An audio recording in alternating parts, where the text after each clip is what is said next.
Jestem członkiem drużyny Pink Panther.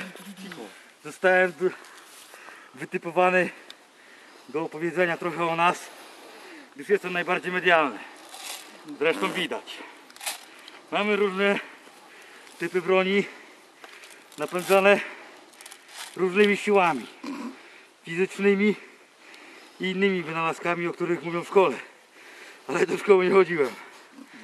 Omijałem. To jest broń napędzana siłą mięśni i siłą gazu. No ale nie działa, bo nie ma gazu. Jest zimno, to nie ma. No pech. To jest broń napędzana siłą prądu. No ale też prądu nie ma, bo jest zimno i nie ma. Trenujemy tutaj, bo są treningi po to, żeby trenować. I żebyśmy byli i że będziemy najlepsi tutaj i najlepsi w Polsce. Serdecznie zapraszam do naszej ekipy, by razem z nami trenować, uczyć się, walczyć, trenować i jeszcze raz trenować. Dziękuję.